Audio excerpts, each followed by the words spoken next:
What is up, you guys? Welcome back to my channel. Today we're going to talk about something that, annoyingly enough, seems to still be a huge barrier for people entering the tech industry, or trying to, but not really having the courage to because of this. And it's ridiculous myths about working in tech that still somehow prevail in this society where information is everywhere, but I guess we have these weird beliefs about this industry that just absolutely need to die today. We can dust these off and put them in the archives, or rather burn them, and just have people have realistic expectations of what it is like to work in this industry. And that's what I want to talk about today, because I think having these limiting ideas of what you need to be, who you need to be, what you need to know, what the industry is like, that are preventing people from actually going for positions that they would be interested in, but they feel like they can't, is such a huge thing for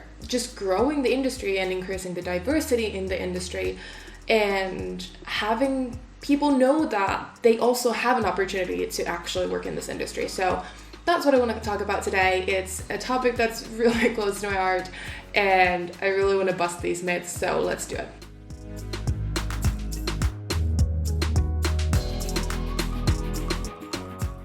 Number one, let's just get into it. Somehow people think that they need to be some kind of a genius to work in tech.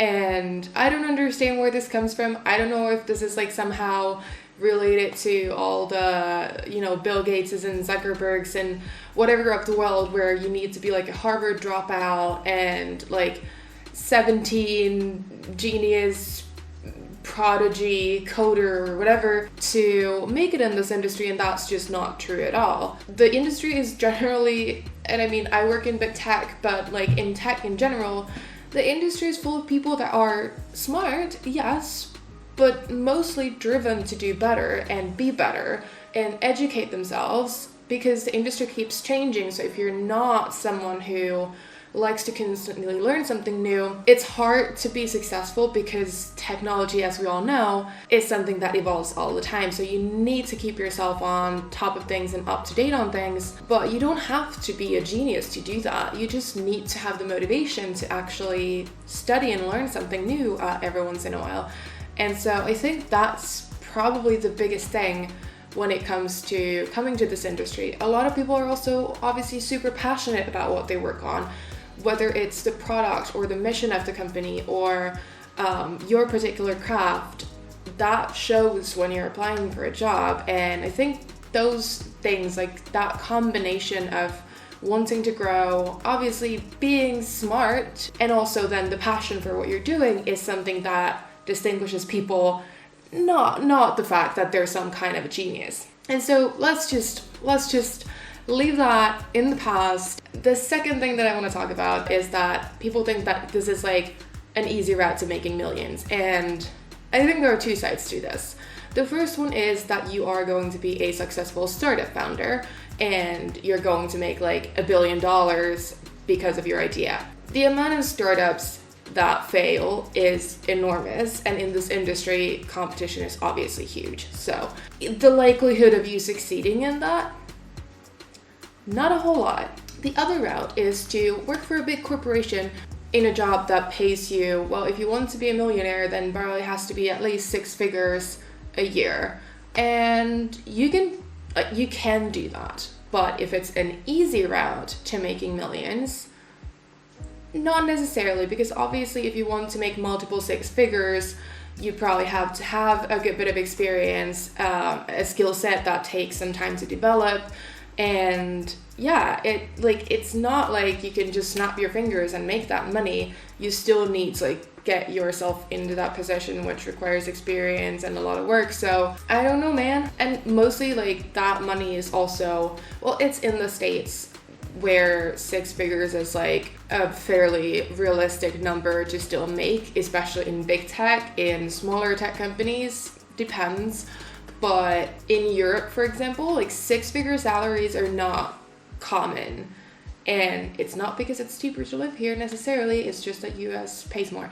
Anyway, but basically, yeah, it's not an easy way to make millions. You can obviously, if you spend and invest your money wisely, even if you're an employee, but you know, I wouldn't enter this industry just for the money, if you're not interested in actually working on the technologies and all of that. So that's my 2 cents on that topic. Number 3, all tech positions are located in Silicon Valley. As I alluded in the last section, no, most tech companies have offices all over the world, and I don't know what it is when people are like, oh, but you need to work in like Silicon Valley to actually be able to work in tech. And no, you don't.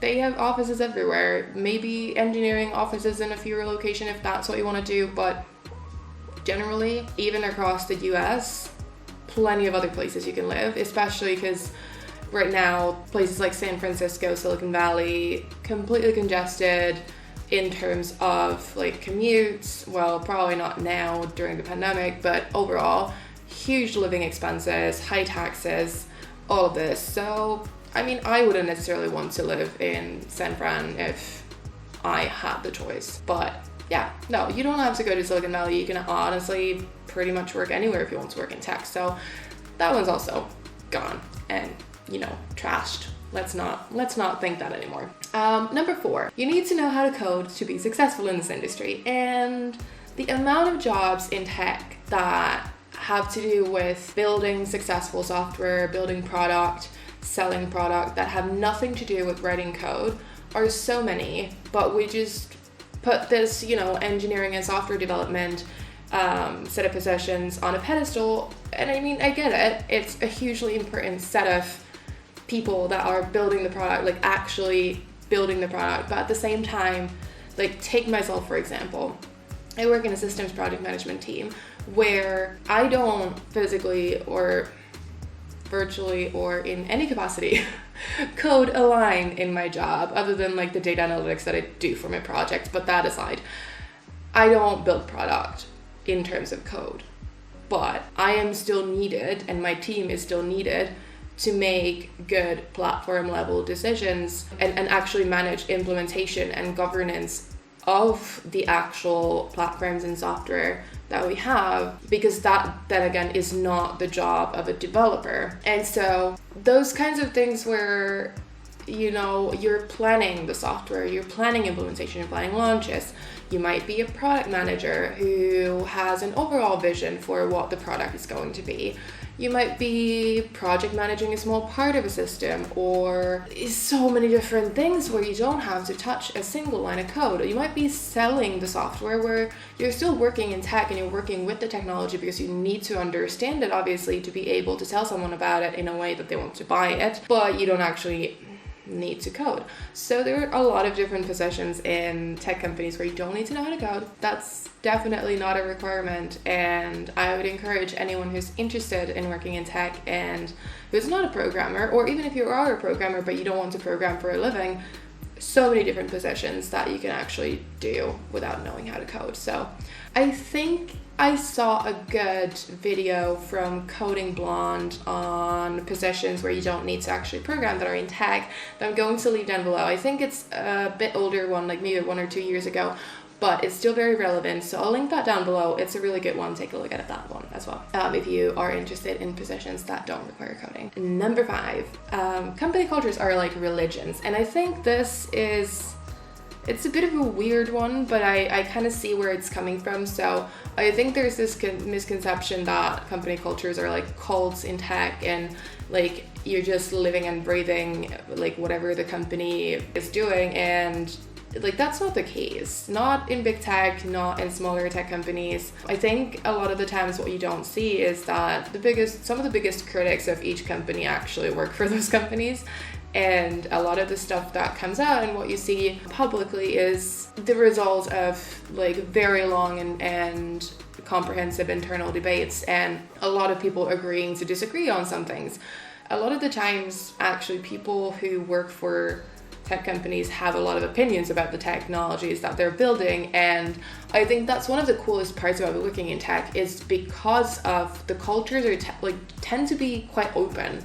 There are companies that aren't, but they want to like encourage that debate about the technology because that is the most productive way of building it, and incorporates more views and makes it obviously more inclusive and just generally better. So I don't know, like for me, this whole thing about company cultures being like cults, or that everyone just, I mean, I know that there are people that are just like living and breathing a company and like don't think that they can do no wrong, but I think that's a very small minority of people. No one thinks that the company cares about them like any more than any other company. Like obviously tech companies are very good at taking care of their employees, but at the same time we know it's just a job. Like blindly believing in a company and thinking that somehow like they're going to take care of you if shit hits the fan and everything, like no, of course not. Like you are replaceable, everyone's replaceable, and that's a good thing. Like I don't think that people should think that like the company is like their family or whatever. Like yeah, I work with a lot of my friends and I really like working at the company that I work for, but it's also good for you to know that you're replaceable, because that means that you can leave. And yeah, I don't know, like I don't think anyone thinks that, you know, that people are like the primary driver of a company's existence. Like we know it's shareholder value, and that is just how it is in a capitalist society, and whether that's a good thing or not, like debatable, but I think everyone's kind of aware of that, so it's still just a job. And number 6, and this is the one that probably gets me the most, is that everyone in tech is like this white young hacker dude, like 20 something nerdy looking guy that's just like coding away, and that couldn't be further away from the truth. Like obviously, like we have those people as well, but like if you actually go into like tech companies that are anywhere more than like 2 hacky dudes coding or whatever, like usually you see that there are a lot of people from like different age groups. Yeah, tech tends to be like dominated by like a bit younger people, but like in any company that I've worked for, like you've had a range of different ages. You have men, you have women, you have, you know, anything in between. You have people of all races working in these companies. Not to say that it's diverse enough or inclusive enough. It's not, but I at the same time don't want the image to be that there's only one type of person that can work in these companies and works in these companies, and that there's no one that looks like you. And I mean, in that sense, it's also why I have this channel and I have my Instagram account, because I want to show that, you know, there are different types of roles. I'm in a non-engineering role, and there are different types of people. So it's not just the white hacker dude. Don't believe that. Look for evidence. Go on to our Instagram community. That's what I always say, is there are so many different types of people working in tech companies. And even though there's underrepresentation in education that prepares you for these companies, it's not the only education that you can have. I went to business school and I work with data. Like it's all up to you, to be fair. Like you can do it. You can get in. You can succeed. That I really want to put that out there. So those are the things that I want to talk about in terms of myths about working in tech that really need to die like right now. What myths have you heard about working in tech? Leave a comment down below. If you like this video, hit the thumbs up and subscribe to my channel for more content like this, and I will see you in the next one. Cheers.